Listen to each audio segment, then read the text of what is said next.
تو 36,000 میں آپ نمٹ گئے، اور اگر وہ بچہ 4 سال چلا گیا تو ظاہر ہے کہ 48,000 میں ظاہر ہے اس بچے نے آپ حافظ قرآن بنا سکتے۔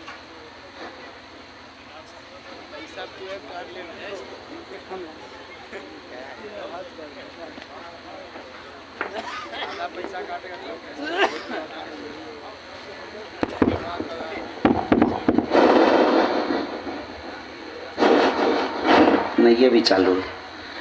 تو بہرحال ہر بار جب رکے گا 1,000 اس کا کاٹتے جائیے، ذرا لکھتے رہیے اس کو کتنی بار آواز جا رہی ہے۔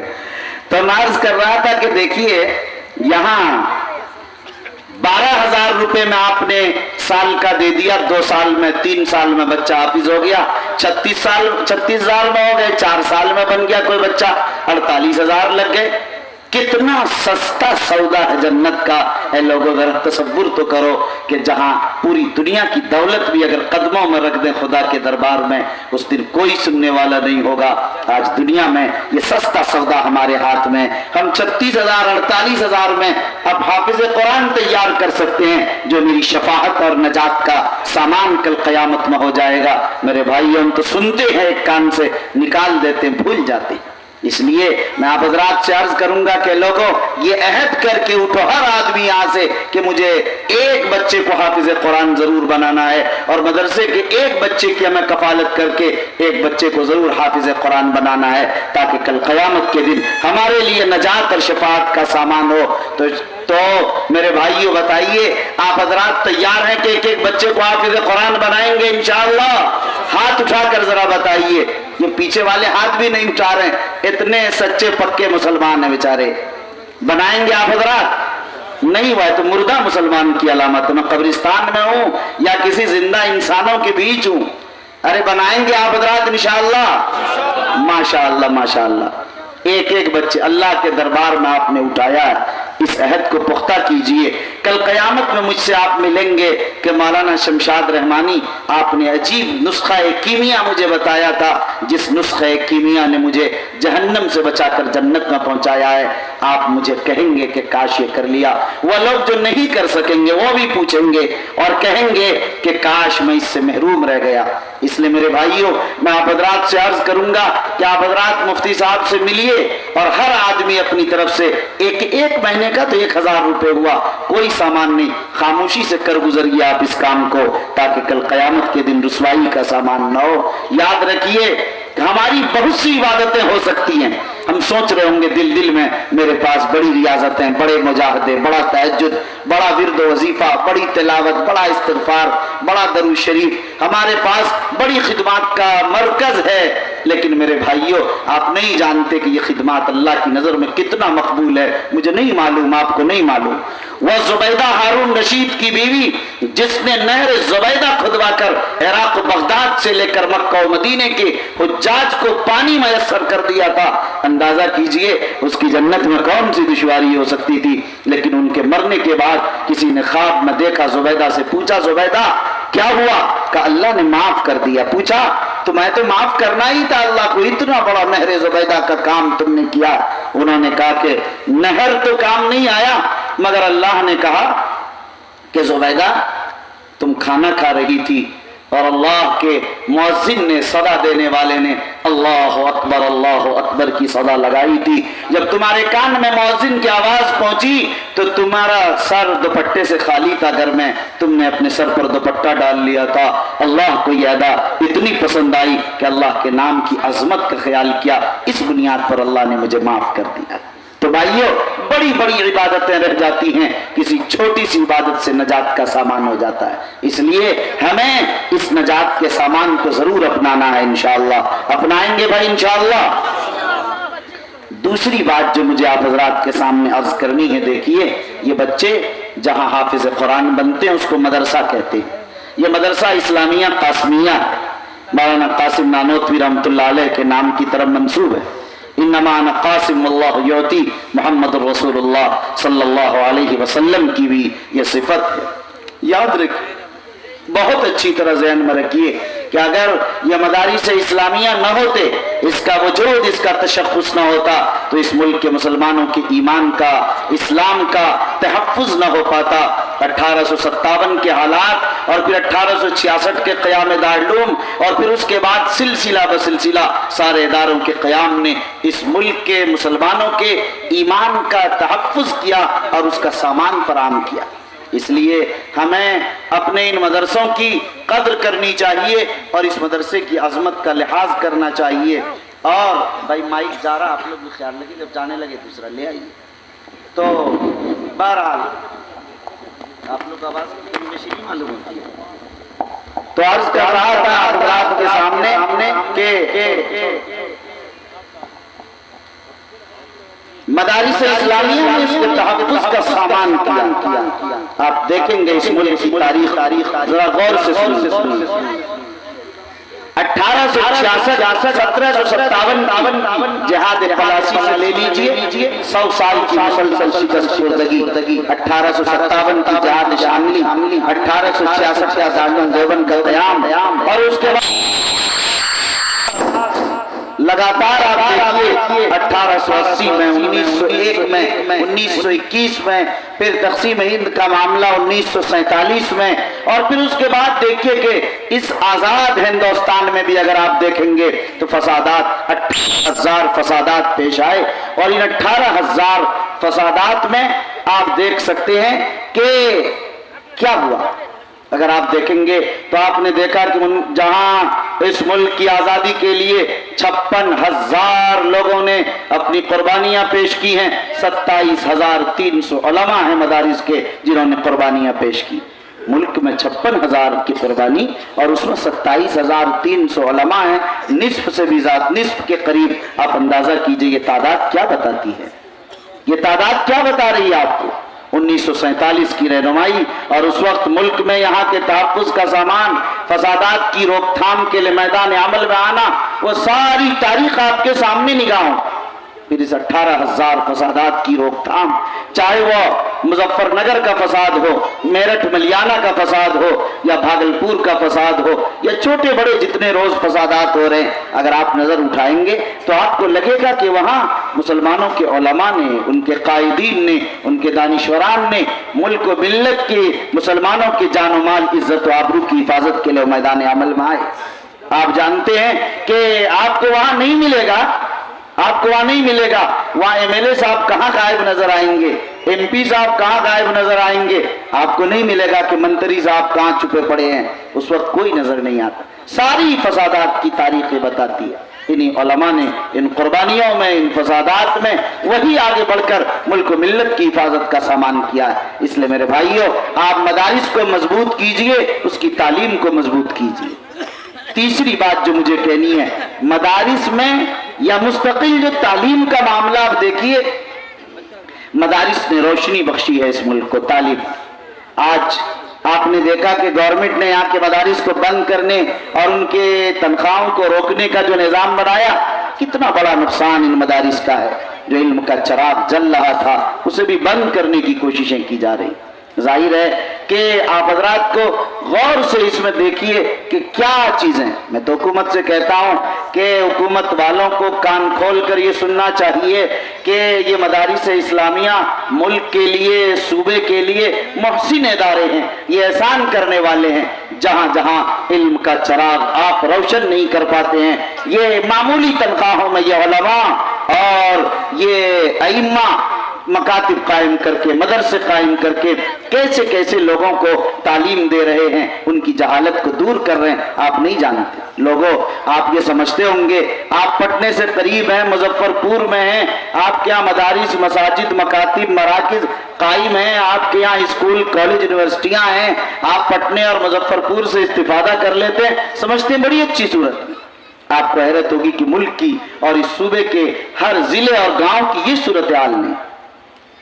ابھی میں آپ کو بتاؤں کہ صورتحال یہ ہے، ابھی ارریہ میں ایک مقام پر درخواست آئی ہے ہمارے شریعہ میں، ہمارے یہاں 2 گاؤں کے نام سے، ایک رحمت پور اور دوسرا کھگرولی، نہیں دھمڑا، ایک رحمت پور اور دوسرا گاؤں دھمڑا۔